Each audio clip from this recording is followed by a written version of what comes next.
Certo? Alguma dúvida nisso aqui? Acho que não, né? Se não tem dúvida, aí vamos para a prova primeiro. Vou fazer um breve comentário da prova, até porque não tem tanta gente aqui, né? Mas tranquilo, também a maioria das pessoas tirou nota boa. E aí só para complementar aqui, né? Vamos lá. Vocês conseguem ver aqui as questões? Aparece para vocês.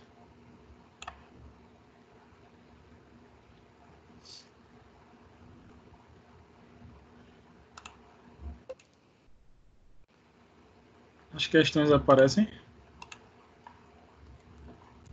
Ah, beleza. Vamos lá. Descreva o plexo braquial desde o seu início na cervical até chegar aos nervos periféricos. Eu gostaria que você visse, ó, inclusive a gente tem um slide com essa resposta, né? No caso, ó, você falar das raízes, então tem a raiz de C5 a T1, que vão se formar e vão se dividir em troncos, tronco superior, médio e inferior. No caso, C5, C6 vai formar o tronco superior, C7, tronco médio, C8, T1, tronco inferior. Depois os troncos se ramificam em divisões, então você dá uma explanação geral sobre isso. A maioria das questões estava no caminho, então aceitei. Divisões anteriores, aí você vai ter 3 divisões anteriores, uma vindo aqui da junção de C5 e C6, uma de C7 e outra de C8 e T1, e 3 ramificações, né, divisões posteriores. Depois disso, vamos ter os fascículos, fascículo lateral, posterior e medial, e por último os nervos. Então, quem nessa questão descreveu, mesmo que sucinto, mas falando de cada segmento desse, já considerei. Nervo musculocutâneo, axilar, radial, mediano, não. Teve gente que foi direto para falar dos nervos, não falou desse passo a passo, que é o que eu tinha pedido na questão. Aí, segunda questão. Descreva a origem, inserção, inervação e ação dos seguintes músculos: temporal, masseter, pteregoide medial, lateral, digástrico.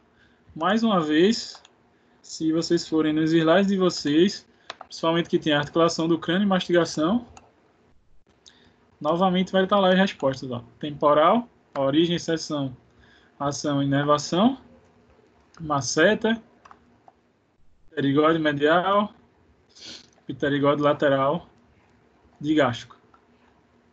E aí era só, no próprio slide já teria a resposta de vocês. Tudo bem até agora? Acho que não tem dúvida aí, né? Terceira, descreva a localização anatômica dos 12 pares de nervo craniano na localização de cada nervo. O que eu queria era que você viesse aqui no slide que tinha o crânio. Opa, saiu, né? Crânio, ióide. E aí é só dizer, ó, por exemplo, base do crânio, o nervo olfatório. Então, se você botasse na prova, o nervo olfatório fica localizado na lâmina cribiforme do etmoide. Já estava beleza. Desculpa. Canal óptico. Ele, né, vai ter o nervo óptico, ó. 2. Nervo 3, óculo motor. Nervo 4, ramo 5. Se você seguisse a sequência do slide igualzinho, ó, tá na fissura orbital superior, já estava considerando. Forame redondo, ó. O ramo 2, maxilar. Forame oval, ramo 3. Meato acústico interno, aí vou ter o nervo facial e o vestíbulo coclear. Só queria que você colocasse aqui, ó, igual como tá. As duas coisas, Maria José, nota e atividade extra. Quem tirou 10, obviamente, não precisou de ponto extra. Glossofaríngeo, nervo vago acessório no forame jugular. E no canal de hipoglosso, o nervo hipoglosso. Certo? Aí depois eu pedi, descreva a origem de inserção e ação dos seguintes músculos: nasal, levantador do lábio superior da asa do nariz, zingomático maior, orbicular da boca e risório. Mais uma vez, no material de vocês. Tá aqui, ó, nasal. Vamos para a lista. Levantador superior da asa do nariz. Levantador superior da asa do nariz.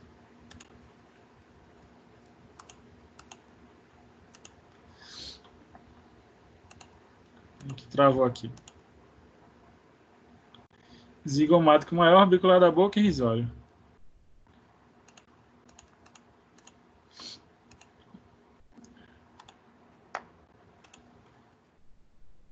Zigomático maior, orbicular da boca e o risório. Também estão aqui no slide de vocês. A origem, seção e ação. Certo? Aí. Boa noite, Heraldo. Aí depois, na sequência, o que é que eu pedi? Diferencia as características morfológicas das vértebras da coluna vertebral a partir de cada região. Mais uma vez, nos slides de vocês, aqui, ó. O que é que eu tenho na vértebra comum? Aí, ó, C1, o que é que ela tem? Tem arcos anterior e posterior, não tem corpo vertebral. Se falar por aí já estava ok. Tubérculo anterior e posterior. Tem os forames transversos, que inclusive é a característica das vértebras cervicais, ter forame no processo transverso. C2 tem um dente. Teve gente que dividiu bem direitinho, falou de C1, falou de C2, depois veio falando das outras. E basicamente aqui, ó, processo espinhoso bífido, bifurcado na cervical, forame transverso nos processos transversos, e C7 é a vértebra mais proeminente. Na torácica, se você citasse, né, das fóveas costais, onde eu vou ter articulação com as costelas, então tenho as fóveas costais no corpo, no processo transverso. E o processo espinhoso é oblíquo para baixo. Ok, já. E na vértebra lombar, a vértebra mais robusta, maior, processo espinhoso mais horizontal, né, mais quadricular. Pronto, já estava ok. Aí teve gente que já complementou, falou do sacro. Então acho que esse também não tem muita dúvida. Sexta questão, principal função dos ligamentos. Acho que a maioria acertou, falou bem. Basicamente, o ligamento longitudinal anterior vai limitar a extensão, o ligamento longitudinal posterior vai limitar a flexão. Mas a maioria das pessoas acertou essa questão, falou direitinho. Sétimo, diferenciar a função do disco e da faceta. Também a maioria acertou bem. O disco intervertebral, por ter líquido, né, e por ser uma região que está no centro entre os corpos, serve para amortecer impacto, né, suportar carga. E as facetas articulares servem para os deslizamentos e movimento. Então a diferença se dá nisso. Inclusive, quando vocês forem mais para frente ver sobre hernia de disco, a alteração vai estar entre esses dois, inclusive. Eu vou ter um aumento de movimento do disco e um aumento de pressão sobre a faceta. Isso é que acontece de um em relação ao outro. Certo? Aí o restante da prova foi. Qual a função dos seguintes músculos? Só pedir a função. Latíssimo do dorso, levantador da escápula, serrato esplênio.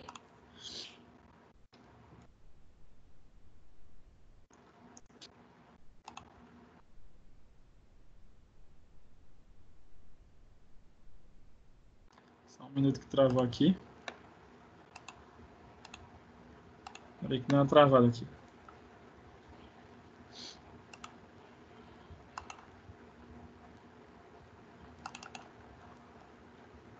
Vou mostrar para vocês.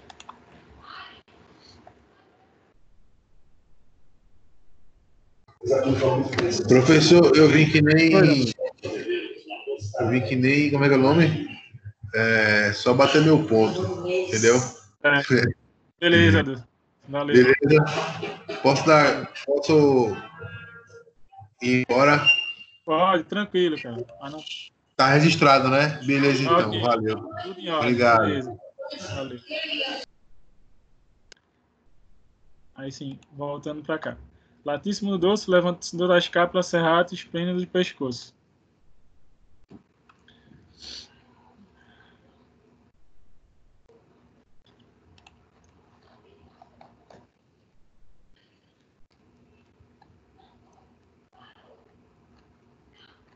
Agora não sei porque tá travando.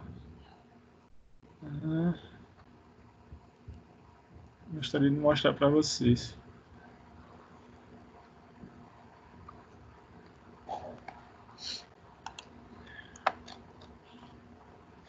Maria José, eu vou começar um pouquinho do assunto, mas é pouca coisa. Mas também nos slides de vocês teria esse. Só não tá pegando aqui o slide abrindo agora. Mas deixa eu tentar mais uma vez.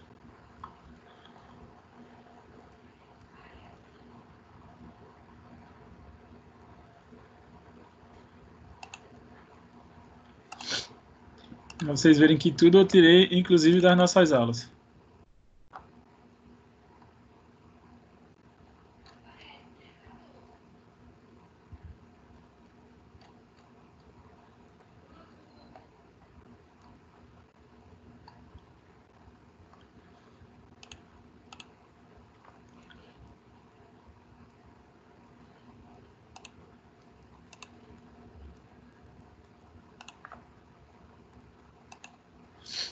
Consegui agora. Vou mostrar para vocês aqui.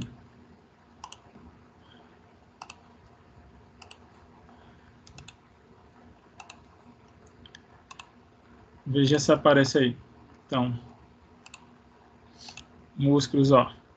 Latíssimo do dorso ou grande dorsal. E aí tá aqui, ó.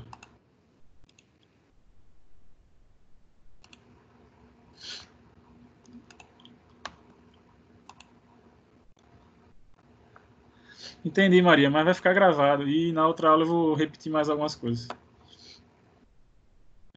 Mas a grande maioria também acertou essa questão. As questões de origem e inserção em ação, a grande maioria acertou. Vem logo para a função.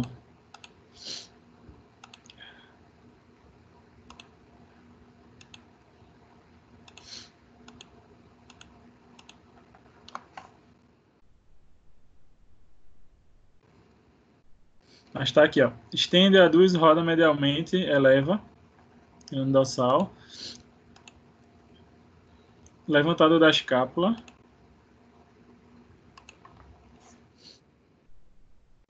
Levantador da escápula está aqui, ó. Eleva a escápula, vira a cavidade glenoide inferiormente. Serrátil póstero inferior.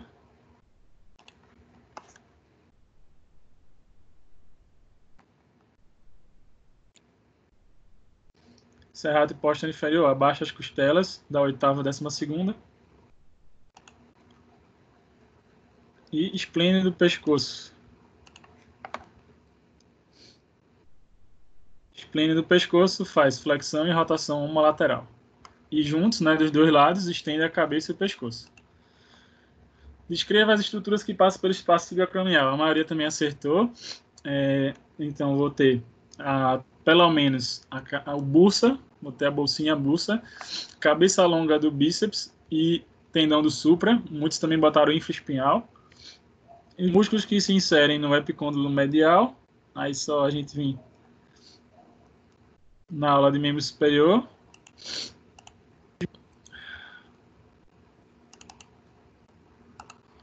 Vou ver aqui para vocês, ó.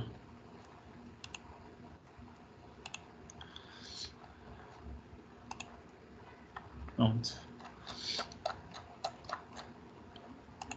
Tem a parte do cotovelo e eu pedi para vocês, ó, epicôndilo medial. Então, ó, aqui, ó, parte medial. Então, vou ter planador redondo, flexor radial do carpo, palma longa, superficial dos dedos, o nado do carpo. Inclusive, tá aqui, ó, a foto, que a gente até correlaciona. Tem aqui a foto com, né, a lesão do golfista. O que eu perdi foi a medial, não foi isso? Exatamente. Então, se você visse pelas fotos aí, também do slide, você acertaria.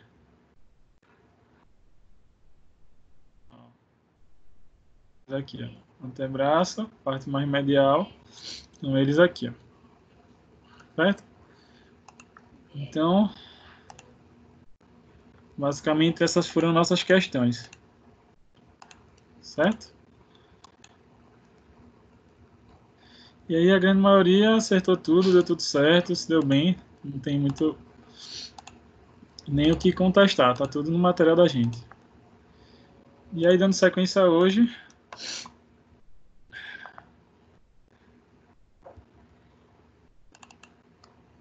vou iniciar um pouco o assunto, não vou tão profundo hoje, porque hoje é mais da evolutiva de prova, e para a gente conversar sobre esse avaliando aprendizado, né? Mas me digam uma coisa, se aparece para vocês aí o material aqui. Está aparecendo para vocês? Está aparecendo. Ah, beleza, então. Então vamos falar um pouquinho do abdômen períneo. Certo?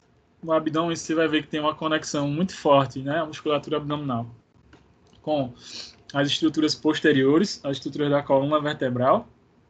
É muito comum alterações de movimento, da mecânica desses músculos que a gente vai comentar. Os oblíquos, oblíquo interno e externo, transverso do abdômen, o reto, abdominal. Também gerar influência nas costas. Por isso, lá na frente, para as duas áreas, tanto a galera aqui da educação física quanto da físio, vai falar muito em trabalho de core. Perdão, pessoal, estou um pouquinho gripado. Trabalho de core, então trabalho de fortalecimento desses músculos, inclusive. Também vamos ter o músculo quadrado lombar e o psoas maior, que vai estar mais posterior, mais internamente, e que também vão ter funções importantes aí. A começar pelo oblíquo externo, né, do abdômen. Essa musculatura que a gente tem aqui, ó, oblíquo externo, toda essa. Veja que nessas musculaturas que a gente vai ver, praticamente todas elas, o tecido conjuntivo que compõe, né, ou que completa o músculo, se fixa nessa parte central, que é chamada de linha alba. Então, assim, se você fizer um teste simples de tocar nessa linha alba nas duas extremidades, então, por exemplo, na parte de cima aqui, próximo do processo tifoide, se você tivesse em aula normal, eu mostraria esse experimento para você. E tocar mais abaixo aqui nessa região do pubis, afastando as duas, você pode conseguir inclusive um relaxamento bem importante de todos esses músculos que se conectam à linha alba. Então é um teste bem simples que dá para a gente ver a melhora da mobilidade nos pacientes de vocês. Então imagine aquele paciente bem restrito de extensão, flexão. Se uma das causas for esse tensionamento na parte anterior, se você liberar e relaxar essa parte da fixação aqui da linha alba por esses músculos, muitos pacientes vão ficar com o tronco mais solto e vai até perguntar para você o que é isso, alguma mágica, macumba, alguma coisa, mas não, é porque se você olhar pela anatomia, a maioria desses músculos que a gente vai citar, todos com fixação na linha alba, certo? E chegando até cristilíaca, até essa parte mais baixa, pubis. E o oblíquo externo do abdômen tem como origem, ele sai da face externa da quinta torácica até a 12ª, também lá de trás, e se insere na linha alba, chegando até o ligamento inguinal e cristilíaca, essa parte mais aqui da lateral. Espero que vocês consigam ver meu mouse. Então, toda essa parte branca aqui, ó, tudo tecido conjuntivo, né? Toda a parte de inserção dessa musculatura. Ação do oblíquo. O oblíquo faz o seguinte, ele comprime e sustenta as vísceras. Então, por trás, se a gente tirar a capa muscular, internamente eu vou ter vísceras. Faz a flexão homolateral, essa HL de homolateral, ou seja, inclina para o mesmo lado. E rotação contralateral. Então, vamos imaginar aqui, olhando de frente, que aqui fosse a direita e esse lado aqui fosse a esquerda. Então, ele faz, pensando na esquerda aqui, flexão homolateral, ou seja, inclina para o lado esquerdo e roda para o lado direito. É a rotação contralateral. E se contrair os dois ao mesmo tempo, né, os dois oblíquos, auxilia na flexão anterior do tronco. É só pensar em alguém te puxando para frente. Tá bom? Também mais interno, eu vou ter o outro oblíquo, o oblíquo interno. Observa as fibras, ó, do oblíquo externo seguem uma direção que é diferente das fibras do oblíquo interno. Uma no sentido mais para cima e o oblíquo externo no sentido mais para baixo. Também, ó, com fixação na linha alba. E aí, ó, se origina, né? Então pega cristilíaca, espinha ilíaca anterosuperior, aquela pontinha na parte do ilíaco, e ligamento inguinal. E fixa-se, né, desde a linha alba e pega a cartilagem costal das últimas costelas, né? Toda essa parte aqui branca, onde vai ter fixação com a linha alba, né? Então vem, ó, a parte mais baixa das costelas, chega a cristilíaca, EIS, ligamento inguinal e vai até a linha alba, mais uma vez. A ação dessa musculatura vai comprimir e sustentar as vísceras. Quem tiver com a internet ruim, fique tranquilo que isso aqui vai estar gravado e na outra aula eu repito de novo algumas partes. Flexão e rotação homolateral do tronco, então vai inclinar para esse lado, por exemplo, se fosse o lado esquerdo, e vai rodar para o lado esquerdo. E bilateralmente auxilia também na flexão anterior do tronco, ou seja, o tronco para frente. Certo? Aí tem a imagem dele aqui. Mais por dentro ainda, a gente vai ter a musculatura que é o transverso do abdômen. Veja que já é diferente das fibras do oblíquo. Ó. O oblíquo interno está mais apontado em diagonal e para cima. Já o transverso é mais reta, né? As linhas são transversais mesmo. O transverso do abdômen está mais profundo. O transverso do abdômen ele é um músculo interessante, que toda essa capa aí, ela tem uma conexão lá atrás. Veja que ele sai daqui, né? Pega a linha alba, vai até lá atrás e se conecta com pequenos músculos que estão lá atrás, chamados de multifídeos ou multífidos.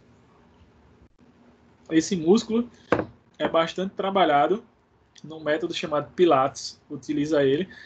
E essa interação do transverso com os multífidos que estão lá atrás, esse cinturão de força, ou cinturão pélvico, vamos chamar assim, o Joseph Pilates, que é o desenvolvedor do Pilates, chama de powerhouse ou casa de força. A maioria dos exercícios do Pilates, para quem for estudar futuramente isso, ou se interessar, vai ver que existe contração dessa musculatura para a estabilidade dessa região do tronco, que o Pilates viu que quando eu tenho assim, uma boa estabilidade do tronco, isso facilita inclusive os movimentos periféricos. Veja que é outra musculatura que também se fixa na linha alba. Então, como a origem ela passa, né, da face interna das cartilagens costais. Então, pega as cartilagens desde a 7ª à 12ª. Passa também, eu tenho conexão lá com a ponerose toracolombar. Vai ter conexão com a região torácica e lombar. Crista ilíaca, né? Você vê essa parte mais baixa, crista ilíaca. EIAS, que é a espinha ilíaca antero-superior. Espinha ilíaca antero. Opa, passou. EIAS, né? Tá aqui. E o ligamento inguinal, que é essa parte branquinha aqui, ó, próximo do pubis. Ligamento inguinal. Inserção, ó, na linha alba. Então, se fixa na linha alba. E como ação, essa musculatura vai comprimir e sustentar as vísceras. Veja que todas elas aí, da sequência que a gente falou, praticamente faz isso. E vão estabilizar a coluna lombar por essa interação que existe com os multífidos. E unilateralmente faz a rotação homolateral, ou seja, a rotação para o mesmo lado. Então aqui rodaria para a esquerda. Veja que para ter a rotação eu tenho um conjunto de músculos que facilitam isso. Tenho também um músculo maior, esse que alguns têm vários gominhos separados e outros têm um gomo inteiro, né? Que é o reto do abdômen, musculatura, né, mais externa, em que vai ter, né, fixação na origem lá do pubis, da sínfise púbica. Então é muito comum uma patologia que vocês vão ouvir lá para frente, chamada de pubalgia ou pubeite. Se eu tenho uma tensão desse reto do abdômen, isso gerar alteração na mobilidade do pubis. E pubis eu tenho essa cartilagem aqui, né, e os ossos, e gerar dor nessa região. Vou dar um exemplo de uma pessoa que passou por isso. Não sei se você lembra do Kaká, da Seleção Brasileira de Futebol. O Kaká teve uma pubalgia importante, grave, precisou passar por processo cirúrgico, e isso na época que ele saiu do Milan, da Itália, onde foi melhor do mundo e tudo mais, foi para o Real Madrid, da Espanha.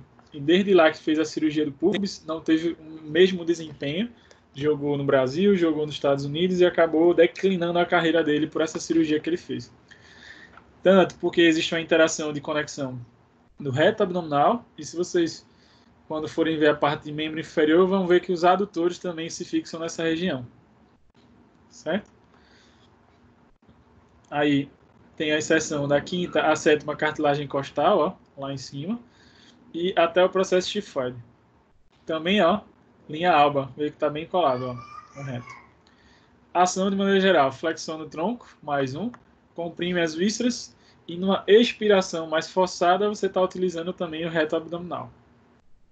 Certo? Então são músculos aí interrelacionados. Além disso, por eles, assim, o próximo deles tem toda uma bainha aponeurótica, ou seja, tecido conjuntivo, tecido gorduroso também recobrindo e próximo deles.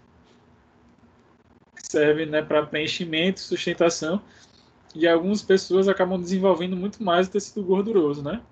Nos quadros de obesidade mais intensa e tudo mais. Mas eu tenho essa rede muscular aí. Quando você pensar futuramente, né? Agora a gente está na disciplina do entendimento anatômico, né? Anatomia. Mas quando você pensar mais na frente, é interessante a gente pensar na união dessas estruturas. Nunca você vai tratar um músculo só, e sim vai ser um grupo. Mais embaixo e mais posterior, aqui dentro, nessa região, a gente vai ter a musculatura chamada piramidal, se origina no pubis, e também vai ter inserção na linha alba, pequenininho por dentro, e a ação dele é tensionar a linha alba. E aí esses músculos, tanto os oblíquos, né, aqui é só mostrando o sentido da musculatura. Os oblíquos, o reto abdominal, o transverso do abdômen, é que vão favorecer desde a flexão anterior do tronco, o retorno, as inclinações laterais, a flexão lateral e as rotações. Então, quando você estuda, por exemplo, observando uma imagem dessa, mais para frente, vai fazer sentido para você, quando se falar de patologia, você pensar em cadeias musculares. E, geralmente, nunca vai ser um músculo só que trabalha sozinho, sempre é uma uniformidade, não um conjunto de músculos. Embora, didaticamente, na anatomia, a gente precisa separar eles, entender a ação de cada um. Mas, de função geral, vai ter que entender que eles trabalham junto. Certo? E vão favorecer os movimentos, por exemplo, de inclinação lateral, e de rotação e de flexão anterior. Flexão anterior do tronco. Para a gente fechar essa sequência e aí comentar algumas coisas clínicas aqui para vocês, a gente vai ter o quadrado lombar, musculatura mais profunda, vai ter inserção, né, a origem em si, na crista ilíaca, a mais aqui, né, ó, esse daqui. E ele vai até a 12ª costela e os processos transversos de L1 a L4. Está ele aqui, ó, mais fácil de ver, quadrado lombar. Então pega desde a crista ilíaca, pega na 12ª costela, entre os dois, e ainda pega os processos transversos de L1 a L4. Então, pelo nome dele, você acredita, né, que ele tem uma relação com a lombar, obviamente, e também tem interação com as costelas e com o ilíaco, que quer dizer que alterações de movimento da costela, dos ilíacos da lombar, pode gerar uma tensão no quadrado lombar. O quadrado lombar também é um músculo que aparece muito em alterações de marcha de indivíduos que têm alteração neurológica ou que não conseguem uma boa flexão de joelho. Você acaba vendo uma ação maior do quadrado lombar. De maneira geral, o quadrado lombar unilateralmente faz a flexão homolateral, né, faz a inclinação homolateral, e bilateralmente ele mantém o tônus da região e numa inspiração forçada ele também participa. Tem ação também, quadrado lombar. Psoas maior, né, o músculo ilio-psoas em si, esse que está aqui à frente do quadrado lombar, ele vai ter uma parte, né, que se fixa na lombar, então as vértebras lombares nos processos transversos, lateralmente aos corpos e discos, e vai descer até o trocânter menor do fêmur. Se conecta com um músculo chamado ilíaco, que está aqui, ó, no quadril, forma o ilio-psoas, que vem para a região do fêmur. De ação geral, ele faz a flexão da coxa, né, flexão do quadril, também participa na flexão ou inclinação lateral do tronco, e bilateralmente faz a flexão anterior do tronco. Quando você faz abdominal, na verdade, você não está trabalhando só o reto abdominal em si, você está trabalhando psoas. Veja que é uma musculatura chave também em problemas da coluna lombar, em problemas do quadril e em problemas do fêmur, pelo menos. Se você for se debruçar mais na anatomia mais para frente, você vai ver que também, e você pegar e juntar a anatomia 1 que você viu com a anatomia musculoesquelética, você vai ver que aqui próximo do psoas maior eu vou ter os rins, próximo das últimas costelas, por aqui, trabalhando para cima e para baixo a cada inspiração e expiração. E mais embaixo, aqui perto dos ilíacos, a gente vai ter região de intestinos, passando aqui próximo, e também para as mulheres a parte de ovários. O que quer dizer que tensões musculares podem comprometer esses órgãos que eu citei, ou o contrário também, alterações de funções desses órgãos por conta da fáscia, da bainha, né, facial, podem comprometer a função desses músculos também. Certo? Vem até aqui. Pessoal.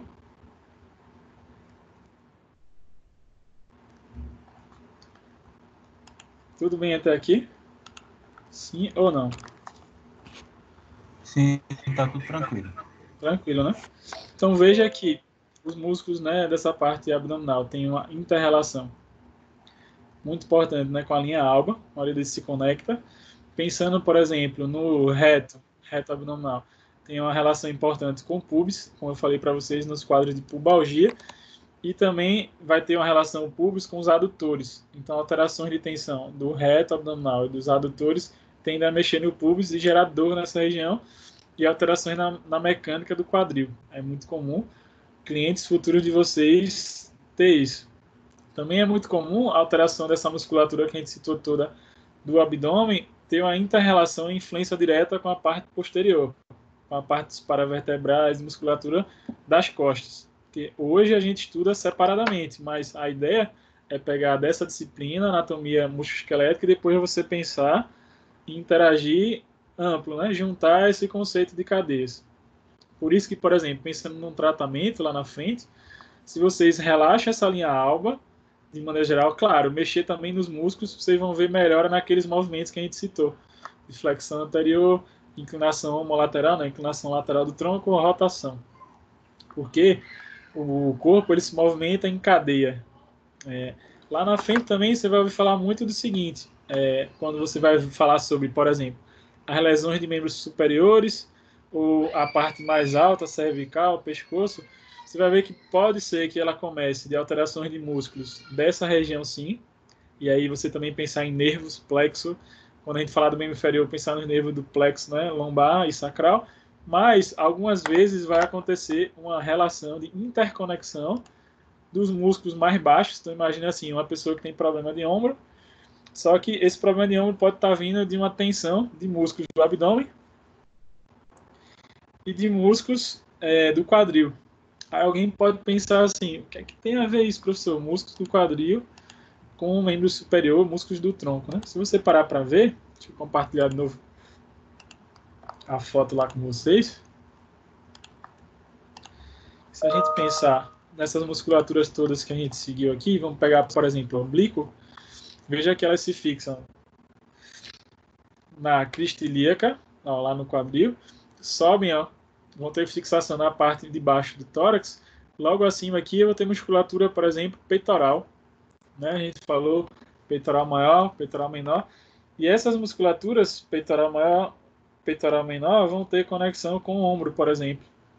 Se a gente pensar, né, no músculo que caiu na prova de vocês, nessa agora que passou, latíssimo do dorso, o grande dorsal, também tem conexão com o ombro, e que se fixa também o latíssimo do dorso, o grande dorsal, no quadril.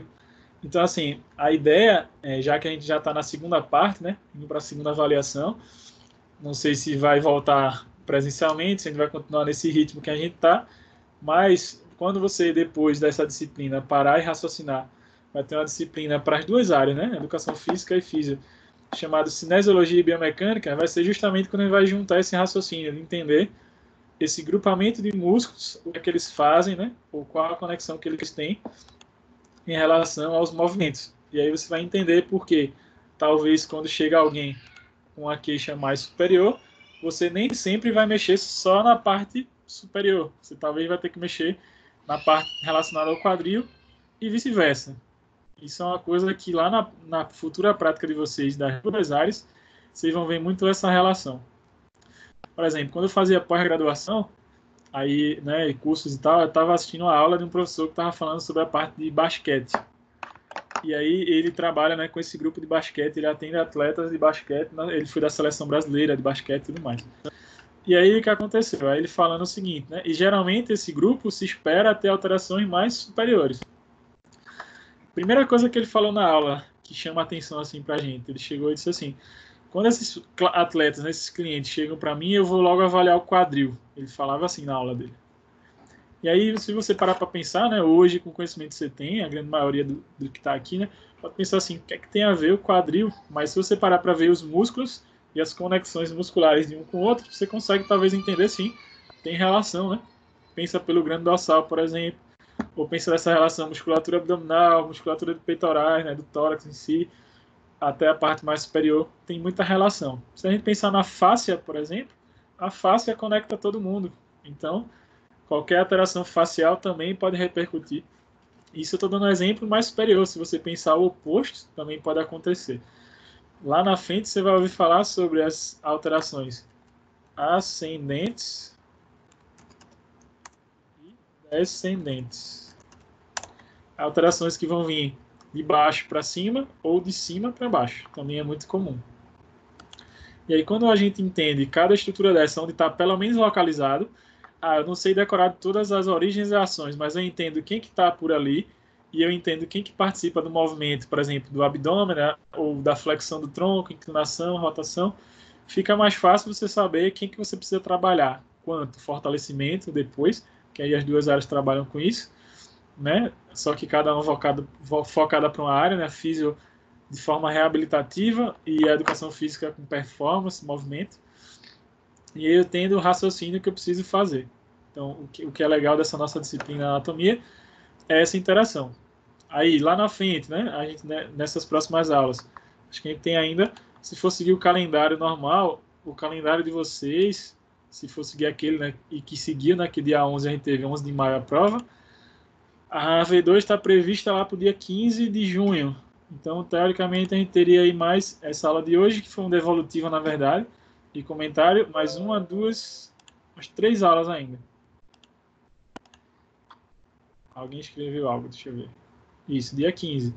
E aí, se for seguir essa sequência, a gente tem mais 3 aulas aí que eu vou falar dessa parte do abdômen, tronco, e recuperar de novo a parte de membros inferiores, que a gente, né, falou, mas nessa primeira prova não foi o foco maior. Então, vou repetir de novo a parte de membros inferiores, focando no plexo, focando em tudo. Vai ser bom como, inclusive, revisão para vocês. E, mais uma vez, pensar nisso. Por exemplo, a gente falou nessa primeira prova, caiu questão sobre plexo braquial. E na segunda eu vou citar, né, sobre o plexo lombosacral. Se eu tenho alguma alteração desses plexos, né, que a gente vai citar ainda na aula disso, o que é que isso pode comprometer na função dos músculos? Com certeza compromete. Então, a gente entendendo de onde parte, então vou dar um exemplo. Imagina que um cliente de vocês, lá na frente, chega com a dor no joelho, uma dor no joelho na parte anterior do joelho. Então, ele chega apontando assim a parte anterior do joelho, no meio do joelho. Vocês vão ver umas imagens que eu vou mostrar na aula de membro inferior, não hoje, né, na próxima, em que essa dor na região anterior do joelho pode ter relação com, por exemplo, a vértebra lombar. Se você pensar em inervação, L4 passa pela região da coxa e chega até a região do joelho. O que quer dizer que se lá na frente você estiver fazendo um trabalho com um paciente desse, veja onde eu quero chegar com essa parte que eu estou comentando aqui agora. E você está tratando o joelho com tudo que você vai aprender ainda, que não é o foco para essa disciplina, mas que você fez tudo lá, mexeu na patela, relaxou as estruturas do joelho, e esse cliente ainda não melhora, uma possibilidade que você pode pensar é em avaliar a lombar e tratar no nível de L4. Veja que coisa interessante, tudo com informação anatômica.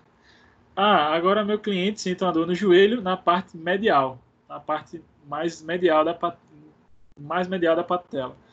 E aí você vai de novo ver lá e você vai ver que tem uma relação com a terceira vértebra lombar agora, os nervos que saem da L3.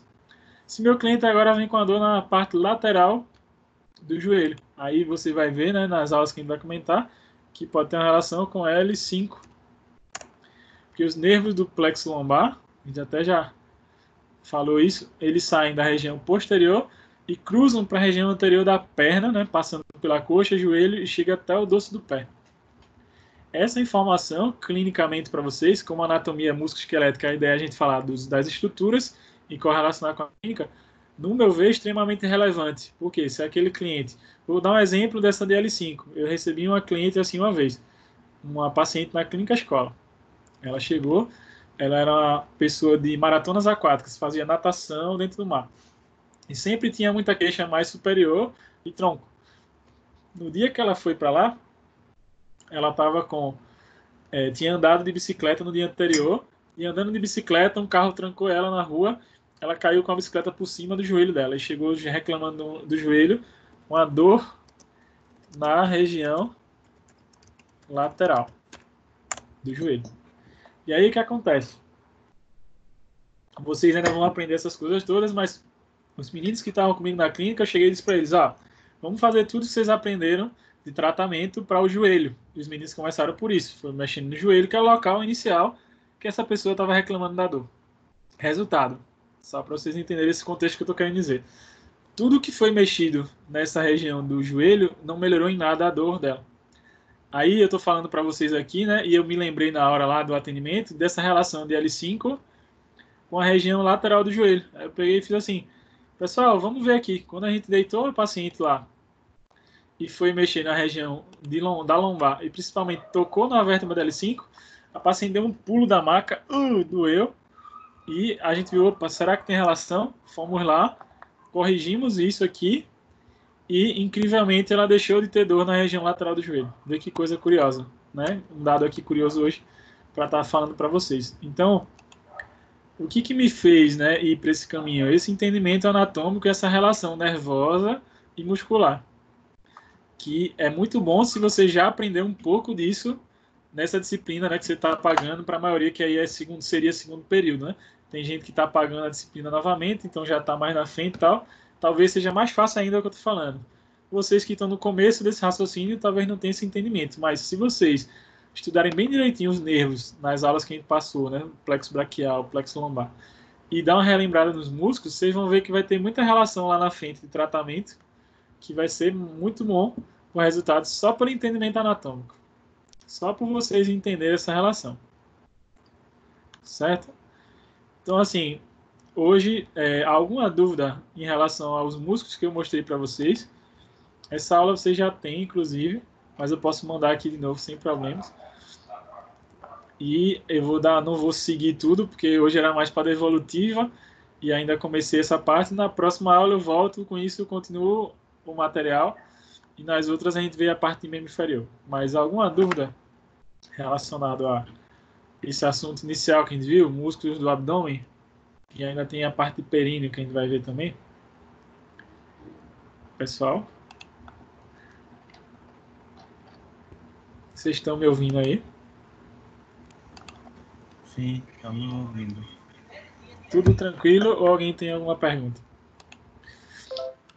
De toda forma, vai ficar gravado aqui, né? Você vai poder reassistir, ou para quem não viu, e relembrar. E na próxima aula eu ainda vou fazer um apanhado de novo em relação a esses músculos. A grande questão da anatomia musculoesquelética é a quantidade de estruturas, mas veja que as ações deles ou a lógica não é tão complicado. O entendimento, na verdade, é saber, por exemplo, eu tenho o quadrado lombar que está aqui lateralmente. Quando ele encurta, né? O que é que ele vai fazer? Inclinação uma lateral. Eu tenho reto abdominal que está aqui na frente. Quando ele encurta, o que é que ele vai fazer? Flexão anterior do tronco. Então, esse entendimento, começando a fazer sentido na cabeça de vocês, fica mais fácil a anatomia. Fica mais descomplicado do que... mas eu entendo, obviamente, que no período que você está, o turbilhão de coisas que você está pagando, fora essa pandemia que está sendo muito legal, né? A dizer o contrário, todo mundo tenso, todo mundo depressivo, nervoso, e um monte de disciplinas que você paga ao mesmo tempo de anatomia, então fica complicada essa assimilação. Mas, como as aulas sempre ficam gravadas, os slides estão aí bem diretos e claros para vocês, acho que vocês dando uma lida, né? Uma relida novamente, vai clarear a mente de vocês. Mas como vocês estão dizendo que está tudo tranquilo por hora, né? Então, beleza.